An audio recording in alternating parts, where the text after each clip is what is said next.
Meus irmãos, a paz do Senhor Jesus Cristo, quero gravar esse vídeo fundamentado no livro das Revelações, livro do Apocalipse, capítulo de número 1, versículo de número 19. Apocalipse, talvez e provavelmente o livro mais enigmático, mais temido da Bíblia Sagrada. E é um livro abençoador, é um livro que promete bênção para aquele que o lê. Capítulo 1, verso 3. É um livro revelador. Essa é a primeira frase, primeira palavra, melhor dizendo, que aparece no verso 1, que leva um nome, que leva o título desse livro: Revelação. Então não é confusão, é revelação. Para Daniel, Deus disse: sela as palavras desse livro porque não é para o teu tempo. Para João, em Apocalipse, ele disse: revela. O problema do Apocalipse é que as pessoas procuram o que ele nunca se propôs a falar. As pessoas procuram chip no Apocalipse. As pessoas procuram besta, anticristo, ok? As pessoas procuram a estrada, BR-101, a serpente que devora vidas. As pessoas procuram mistificar, confundir aquilo que veio para desmistificar e para revelar, que é o Apocalipse. Então não procure nada. O que você precisa saber já está revelado.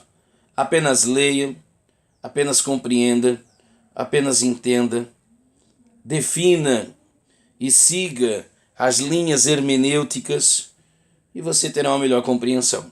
Então eu vou ler Apocalipse capítulo 1 e 19, porque na teologia que prego, naquilo que ensino, ok? Naquilo que acredito piamente, eu já estudei de várias formas, eu sei que tem a questão preterista, tem desde a questão da data, se foi uma data domiciana, se foi uma data neroriana, isto é, se o Apocalipse foi escrito no tempo de Nero, então deve-se interpretá-lo historicamente, e preterista ou futurista. Então assim, não há tempo hábil, ok? Para discorrer, se eu respeito as escolaridades, eu respeito as ideias, porém, aquela que desceu paz ao meu coração e aquela que eu sou fiel a transmiti-la, está aqui, que eu vou dizer agora.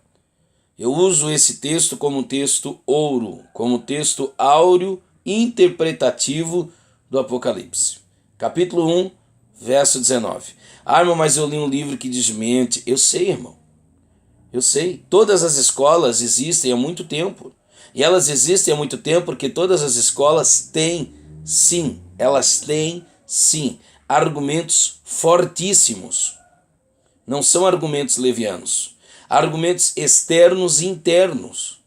Só que eu preciso definir no meu coração e eu preciso que dessa paz a ele e assumir um posicionamento.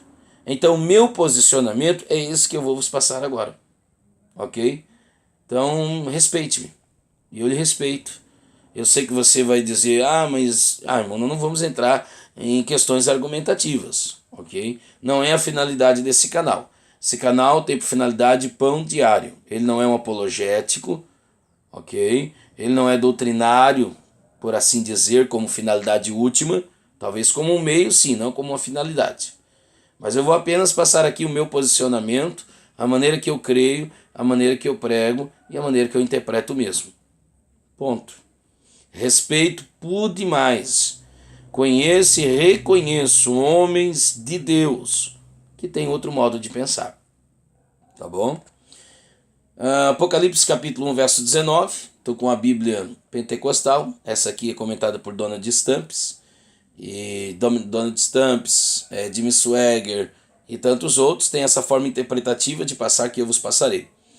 E até quero aproveitar já para dizer aos senhores que um pouquinho de respeito, né, irmãos? Alguém olha para essa escola, alguém olha para a doutrina ensinada pelo pentecostalismo, e alguém diz que nós não temos teólogos de peso, alguém diz que a nossa doutrina é leviana. Calma, não é assim. Respeito.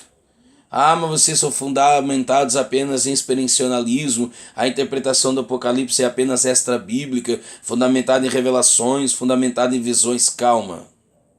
Nossos primórdios foram fundamentados na Bíblia, ok? Na Bíblia.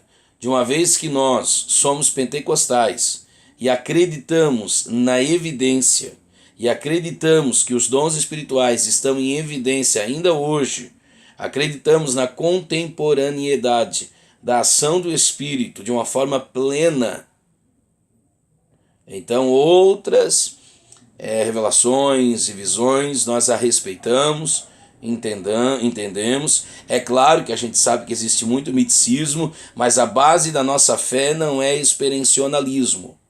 O nosso experiencialismo, que a gente não dispensa, porque se dispensarmos não seremos pentecostais, ele não iguala-se, tampouco invalida o cânon sagrado. A Bíblia Sagrada, essa sim, é a maior fonte. Daqui emanam, daqui procedem.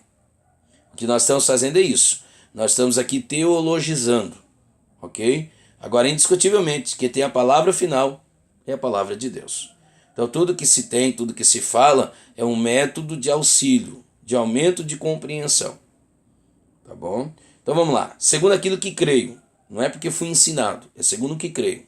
Apocalipse 1:19. Escreve, pois, as coisas, primeiro, que tens visto. Segundo, e as que são. Terceiro, e as que depois destas hão de acontecer. Escreve, pois, as coisas, primeiro, que tens visto. Segundo, e as que são. Terceiro, e as que depois destas hão de acontecer. Não é as que depois destas hão de ser, porque para Deus elas já são, já existem. Elas apenas hão de acontecer. Então essa é a minha visão interpretativa do Apocalipse. Como é que eu entendo o Apocalipse? Eu situo-me fundamentado nesse texto. Escreve, pois, as coisas, primeiro, que tens visto, o que João está vendo. João vê o Jesus metafísico. João vê o Cristo agora numa condição diferente da última que ele a viu. João não está vendo mais o Cristo lá de Isaías 53, o Cristo de João 19. João está vendo o Cristo agora ressurreto. Glória a Deus. Aquele que diz no verso 18, fui morto, mas estou vivo. Isso aqui alegra o meu coração. Porque os deuses pagãos, não sei se são deuses, para mim não são, mas enfim, os deuses, supostos deuses das nações, eles já foram vivos, mas hoje estão todos mortos. Agora o Deus da igreja, o Deus a quem prego, o Deus a quem amo, o Deus a quem confio, já foi morto. Já foi morto sim, mas hoje está vivo. O Deus deles já foi vivo, mas hoje está morto. O meu Deus já foi morto, mas hoje está vivo. Tá certo? Então é um Cristo diferente. Não é mais o Cristo que ele viu da última vez. Não é mais coroado de espinho, mas com coroa de glória. Não mais como ovelha muda, mas como leão da tribo de Judá. Aquela coisa. Enfim. Não mais montado num jumentinho, mas montado num cavalo branco. Não mais pescadores o seguem, mas agora é diferente. Agora os crentes salvos, Apocalipse 19, não se estará mais escrito sobre ele que ele é rei dos judeus, mas na coxa direita, salpicado com gotas de sangue, escrito que ele é rei dos reis, senhor dos senhores. Não mais uma espada atravessará ao seu lado, uma lança, mas agora a espada aguda sai da sua boca. Não mais agora ele será cuspido e te perguntado quem foi que te profetizou, mas todo joelho se dobrará e o confessará que ele é Cristo, que ele é Senhor, que ele é o Filho de Deus, para a glória de Deus. É esse Cristo que João está vendo. Então, primeiro, o que tens visto. Segundo, o que são. Como entender o que são? Capítulo 2 e capítulo 3 de Apocalipse. As 7 igrejas da Ásia Menor. Eu sei, existiam muito mais de 7 igrejas. Eu sei, elas existiram simultaneamente. Mas na nossa maneira, na nossa forma interpretativa, as 7 igrejas da Ásia são os 7 períodos da igreja sobre a terra. Seria muita coincidência acreditar que elas foram ordenadas, isso é, que elas foram ditas, que foi falado acerca delas, uma após outra, numa mera coincidência. Por que elas não foram escritas de uma forma aleatória diferentemente? Por que a primeira igreja, a igreja de Éfeso, lhe é aconselhada que arrepende-se e que volte à prática do primeiro amor?